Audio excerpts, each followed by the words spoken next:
Hey everyone, good evening. It's your boy Zach Bowman. I hope you guys are having a great night. It's 9:51 p.m. on September 5th, 2024. We've had a wonderful day. We've been up since 5 in the morning. I'm not trying to brag. I've had a great day. I'm excited to share what I've done. But first, I want to start with a quote of the day. Sometimes the most productive thing that you can do is to step outside and do nothing, relax and enjoy nature. And that's by Melanie Charlene. I'm going to read it one more time. Sometimes the most productive thing that you can do is to step outside and do nothing, relax and enjoy nature. I spent a lot of time outside today. It was awesome. It was phenomenal. I had a great day. Let me know how your guys' day was in the comments below. Moving on into Bitcoin. It's gone down today. The whole market is down, as you've seen over the past couple of days. Bitcoin is currently 25% undervalued at $56,000. September is typically a red month, not financial advice. It might be a good buying opportunity. It might not be. All I know is 10 years ago, I wish I bought more Bitcoin than I did today. I'd have a lot more.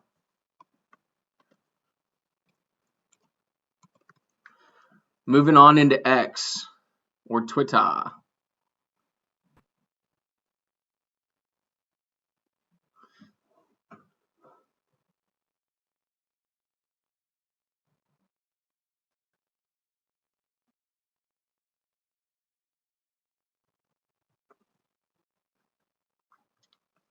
Trying to find something interesting to talk about.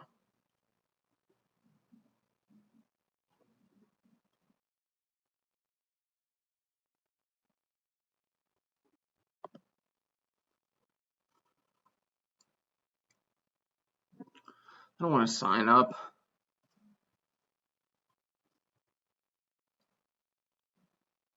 Okay. So we're going to read this article in full. We're going to give our thoughts on it, but mainly we're trying to educate ourselves on what the power law is and how it relates to other currencies. In specific, gold, oil, S&P 500, and home square feet. So with that being said, we're going to start. The Bitcoin power law is falsified by inflationary currencies is a bad reason fallacy by Giovanni S. He posted this an hour ago. It's about a 6-minute read. So let me know what you guys think as I go through this. A common criticism raised against the Bitcoin power law theory is that it doesn't hold up when applied to economically unstable hyperinflationary currencies like the Argentinian peso, the Turkish lira, or the Lebanese pound. Some argue that because millions of people use these currencies, the Bitcoin power law is invalidated on a global scale. This argument, while provocative, fundamentally misunderstands both the nature of power laws and the purpose of the theory. Number one, hyperinflationary currencies are outliers, not the rule. The first point to clarify is that hyperinflationary currencies are not representative of global economic systems.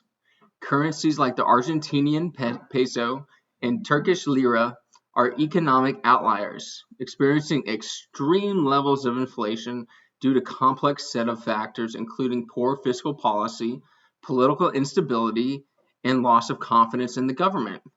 In such environments, economic fundamentals break down and price signals become distorted.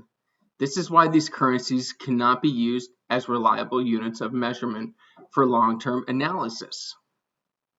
In the same way that extreme weather conditions like tornadoes temporarily disrupt the effects of gravity, even cows can fly in these conditions, which doesn't sound like fun. Hyperinflationary environments temporarily distort the behavior of currencies. This doesn't mean that the underlying laws of gravity are invalid. It simply means that extreme forces are at play. The same is true of Bitcoin's power law behavior. It remains valid in stable economic conditions, but hyperinflation introduces extreme forces that distort short-term price behavior. Number 2, Bitcoin's power laws holds across stable systems. The Bitcoin power law has been observed over 12 years and across multiple orders of magnitude. It holds up not only against the US dollar, but also against other major relatively stable currencies like the euro, the yen, and gold. The power law also holds true when Bitcoin is compared against real assets like real estate or commodities. Here's a beautiful graph by another power law researcher, Sminston, with showing how several assets lose value following an inverted power law. That is similar to more known power law in time with similar exponent. And we can see here there's a similar trend of a power law for 4 major assets via the Bitcoin power law. We have gold, we have oil, we have the S&P 500, and we have the home square foot range. We can see it's clearly decreasing over time. It'll be interesting to see how much a house is worth in Bitcoin in 6 to 12 to 24 years. We can use almost any asset that is relatively stable to show the evolution of the price of Bitcoin in the last 15 years. In this case, cleverly, the power law is shown as a decreasing phenomena because the graph intends to illustrate how these assets lose value relative to Bitcoin. The consistency is because power laws describe long-term behavior that emerges from feedback loops and interactions in complex systems. Bitcoin's price, adoption, hash rate, and security are interdependent, forming a system that self-regulates over time. When external forces such as economic stability are present, this system behaves predictably according to the power law. A graph showing how the Bitcoin power law holds with several relatively stable currencies. Even a factor of a few in total inflation over the last few years is considered stable in comparison with the 1 million times growth of Bitcoin since 2010. I can't imagine what it would be like being 14 years ago buying Bitcoin when I was lifeguarding. Phenomenal return on investment, significant amount of money. I mean, I'd be a billionaire, maybe a multi-billionaire. It's crazy to fathom. Hyperinflation is a temporary disruption, not a permanent condition. Hyperinflationary currencies are not stable and are not reflective of Bitcoin's global behavior. Instead, they represent temporary disruptions where other forces such as poor government policy or rapid devaluation temporarily overwhelm the typical market forces. Hyperinflation is not a normal state for most currencies, and it's essential to recognize that it doesn't represent the global economic norm. If Bitcoin is being measured in a currency like the Argentinian peso, it's not the power law fails, rather the currency itself is failing. In such cases, Bitcoin becomes the store of value that people turn to as a hedge against the collapsing local currency. Excuse me. The very fact that Bitcoin holds its value during these crises reinforces its strength as a global asset, one whose long-term trends remain predictable even when measured in terms of stable currencies. Bitcoin as a hedge against hyperinflation. Ironically, Bitcoin's role in hyperinflationary environments supports the idea that it behaves according to a predictable power law over time. When people in countries with unstable currencies see their purchasing power evaporate, they often turn to Bitcoin to escape this rapid devaluation. The flight to Bitcoin during hyperinflationary periods demonstrates that Bitcoin offers long-term stability in a world of unstable currencies. The power law behavior of Bitcoin when measured in more stable currencies like the dollar or euro reflects Bitcoin's growing role as a global hedge. It doesn't matter if a local currency collapses, Bitcoin's power law behavior remains intact for the long-term global perspective. And last but not least, hyperinflationary systems as special cases. To go back to the flying cow analogy, let's reconsider the argument. Imagine you're observing how gravity works, and you know that objects fall towards the earth at a predictable rate. Now picture something pointing to a cow flying through the air in a tornado and saying, "See, gravity doesn't work. The cow is flying." This claim is clearly absurd because gravity hasn't failed. Rather, an extreme and rare external force, the tornado's winds, have temporarily lifted the cow into the air.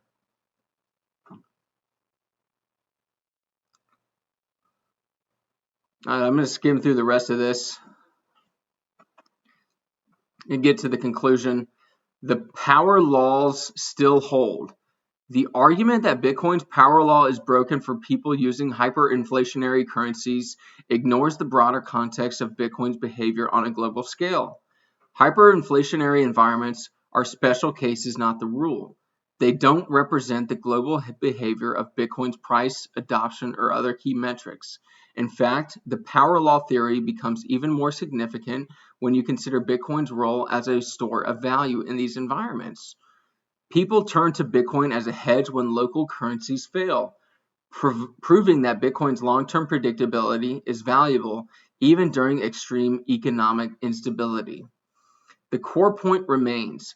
Bitcoin's power law behavior has been observed across multiple stable currencies and over long time horizons. Hyperinflationary systems are exceptions, not the rule, and their failure doesn't invalidate the underlying principles governing Bitcoin's long-term growth and adoption.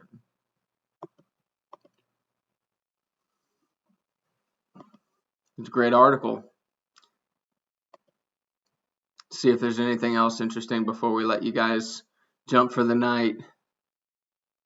Yep, power law, it's an inverted power law. It's going down over time, which means Bitcoin's becoming more valuable, not financial advice.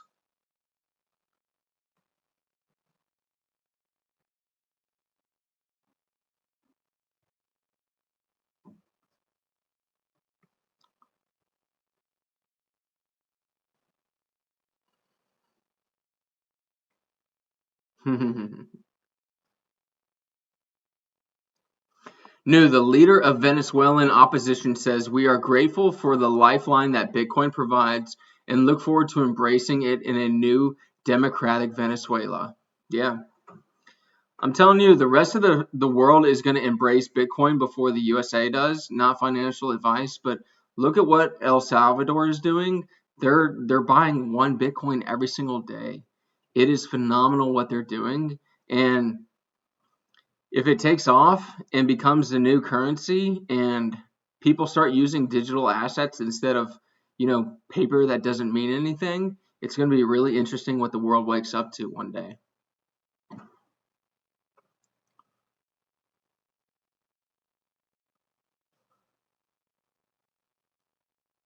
If the power law goes up, I wish it was 2011. It's all good though. All right, guys. So I hope you've enjoyed the content tonight.